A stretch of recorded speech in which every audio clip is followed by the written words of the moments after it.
How to fix the block error for any website. Hey guys, in this quick tutorial I'm going to show you that how you can fix any of the error from your blocked website. So the steps are really easy and simple. So now let's get started. So first of all you have to go into your Windows and from here you have to search for the settings.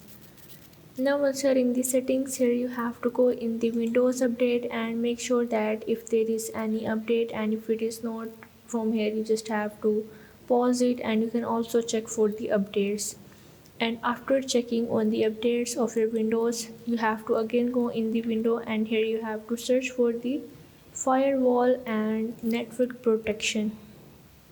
From here you have to click on this icon and from here you have to check all of the domains network into your firewall and the network protection. And after that you have to open up Chrome or any browser that you are currently using and click on these three dots that is in the top right corner. Now from here you have to go in the extensions and click on the manage the extensions.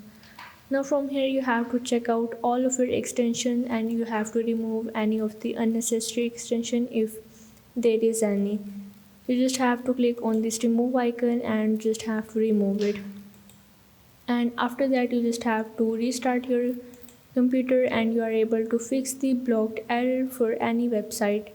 So if this video helped you out, make sure to like and subscribe the channel and see you in the next video.